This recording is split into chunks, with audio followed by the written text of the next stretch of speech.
Terve! On synkkä ja sateinen juhannuksen jälkeinen sunnuntai.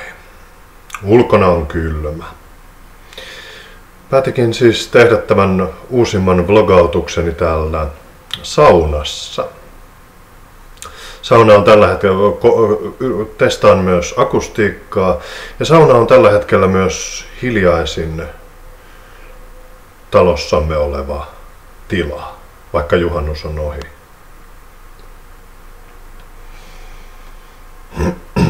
Tänä juhannuksena olen syönyt grilliruokaa, juonut olutta ja viskiä sekä ollut apumiehenä muuraamassa ulkogrillin perustuksia. Erittäin muodikkaita asioita tehdä näin juhannuksena. Ja muodista tulikin sitten mieleeni tämä viimeisin lukemani sarjakuva-albumi Fashion Beast, jonka on käsikirjoittanut suuresti ihailemani Alan Moore. Tämä on kuitenkin sikäli poikkeuksellinen Mooren teos, että Moore ei ole käsikirjoittanut sitä yksin, vaan 80-luvulla, kun Alan Moorella oli nostetta Swamp Thingistä ja varsinkin Watchmenista, häntä lähestyi tällainen englantilainen hyvin vahvasti punk-estetiikkaa vaikuttanut Malcolm McLaren -niminen mies, joka on muun muassa vastuussa, minun mielestäni vastuussa, en ole koskaan pitänyt yhtyeestä nimeltä Sex Pistols, mutta hyvin pitkälti McLaren on nimenomaan vastuussa Sex Pistolsista ja jonkinlaisen punk-muodin synnystä. Kuitenkin McLaren otti yhteyttä Alan Mooreen ja hänellä oli mielessään sitten elokuvakonsepti, joka sijoittuisi muodin maailmaan. McLaren ehdotti Moorelle, McLaren oli tavannut tällaisen nuoren sarjakuvaharrastaja, hän ei siis tiennyt sarjakuvista juuri mitään, ja kysynyt sitten tältä kyseessä olevalta sarjakuvaharrastajalta, että kuka niin kuin edustaa sarjakuvakirjoittamisen tai ylipäätään populaarikulttuurillisen kirjoittamisen niin kuin uusia tuulia ja kuka tekee sen parhaiten. Ja tämä sarjakuvaharrastaja oli sitten vastannut, että tällainen northamptonilainen Alan Moore, joka on juuri saanut jalansijaa amerikkalaisessa, yhdysvaltalaisessa sarjakuvaskenessä. Näin siis Alan Moore tuli McLarenin tietoisuuteen ja sitten mies otti yhteyttä tähän Northamptonin maagiin, tähän karvaturriin. McLarenilla oli sitten mielessään tällainen konsepti muodin maailmaan sijoittuvasta elokuvakäsikirjoituksesta, jossa yhdistettäisiin toisen maailmansodan jälkeisen muotitalon perustajan Christian Diorin tarina ja myöskin sitten kansansatu Kaunotar ja Hirviö. Ja Moore syttyi idealle. Moore kirjoitti silloin 80-luvun puolivälissä elokuvan käsikirjoituksen, mutta elokuva ei koskaan sitten syntynyt.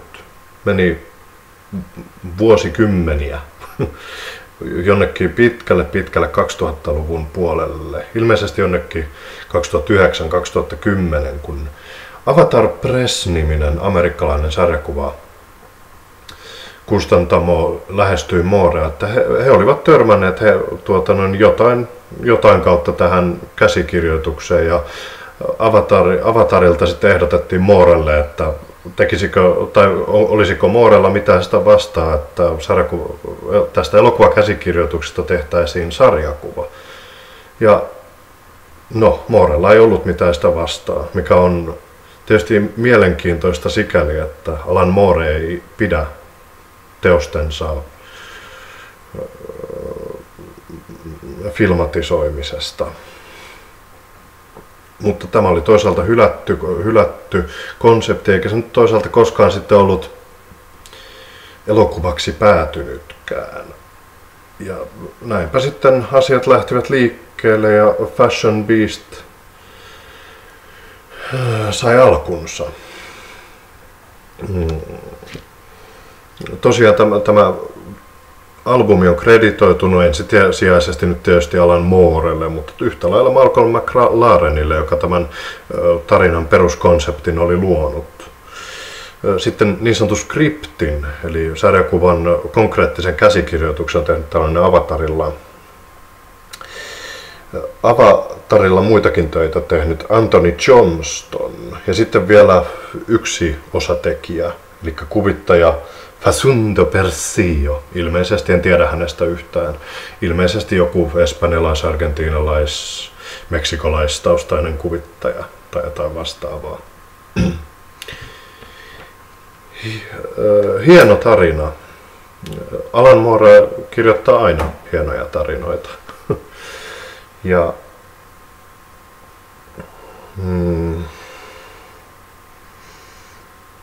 kun mä mietin tuota lukukokemusta, mä tosiaan luin tätä juhannuksen aikana. En siis ollut missään mökkikinkereillä, vaan vietin nörttijuhannuksen, kuten sosiaalisessa mediassa taisin jo mainostaakin. Olen mukamas ikuinen oman tieni kulkija. Tosiaan juhannukset menivät lukiessa tätä ja hyvin keskittyneesti, koska niin, mulla oli uusia uria aukova ajatus se, että luen jotain, joka liittyy muotimaailmaan.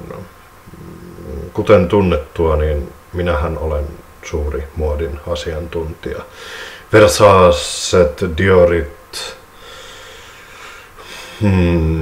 Yves Saint Laurentit ynnä muut vastaavat. Niin Versacen sanoinkin. Ja tässä saakeli edes muista kaikkia. Minä tiedän ne kyllä. En muista niitä tässä, kun jälleen improvisoin saunassa. Ja näin päin pois. Mutta kuitenkin tilanne on tämä, että en tiedä muodista yhtään mitään. Lähinnä, että englanniksi muoti on fashion. Ja että nyt sitten luin sarjakuvaa nimeltä Fashion Beast. Tämän mielessä pitäen, niin pidin tuosta tarinasta. Myönnän sen suoraan, että olen Alan Moore fanboy. Mutta niin. En häpeile sitä.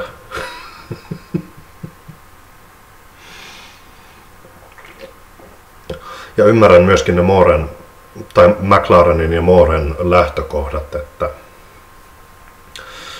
meillä on kansantarina, Kaunotar ja hirviö ja sitten tällainen toisen maailmansodan jälkeinen merkittävä muotitalon perustaja ja merkittävä muotisuunnittelija. Ja miten hän on saanut miten Moore on saanut, ja McLaren yhtä lailla saanut nämä sinänsä yllättävät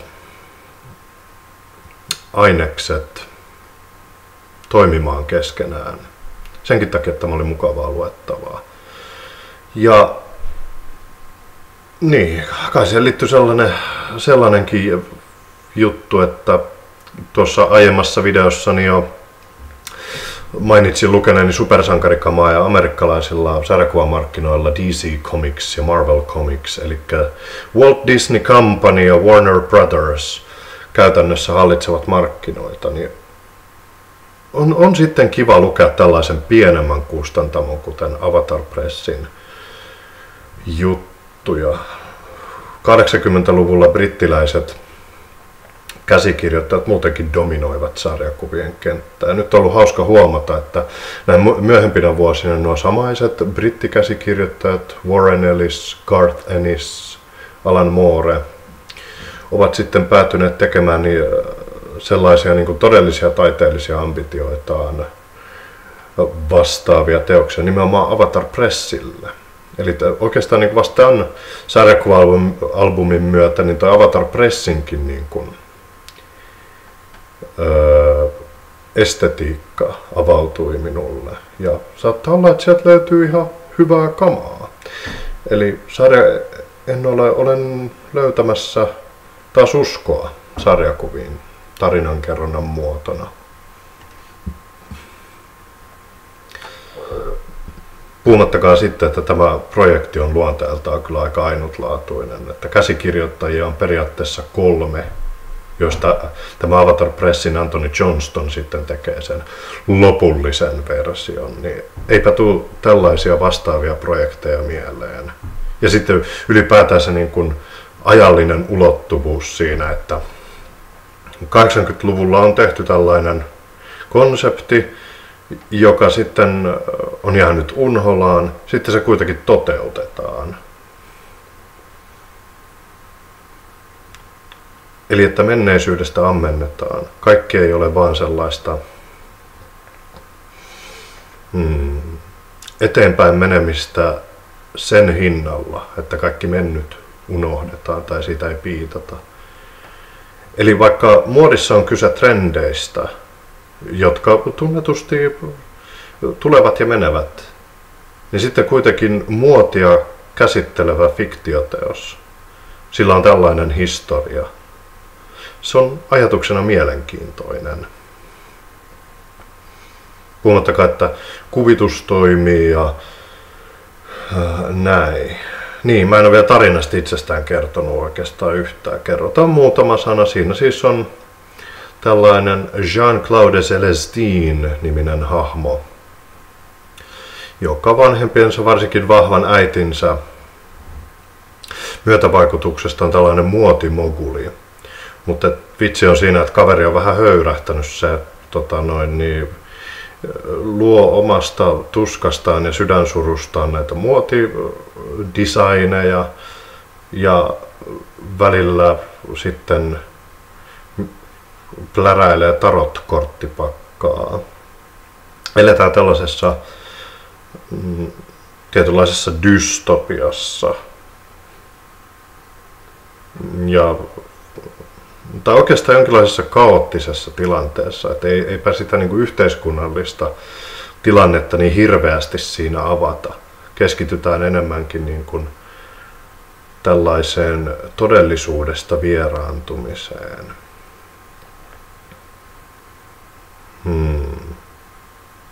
Ja toisaalta sellaisen omalakisen maailman luomiseen.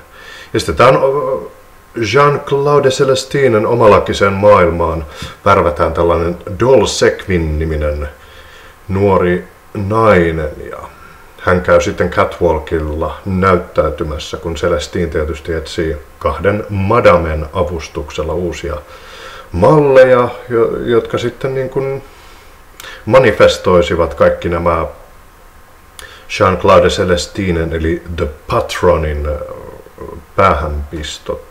Ja ihan hyvin piirrettyjä, kauniita, komeita, mielikuvituksellisia vaatekappaleitahan ne olivat.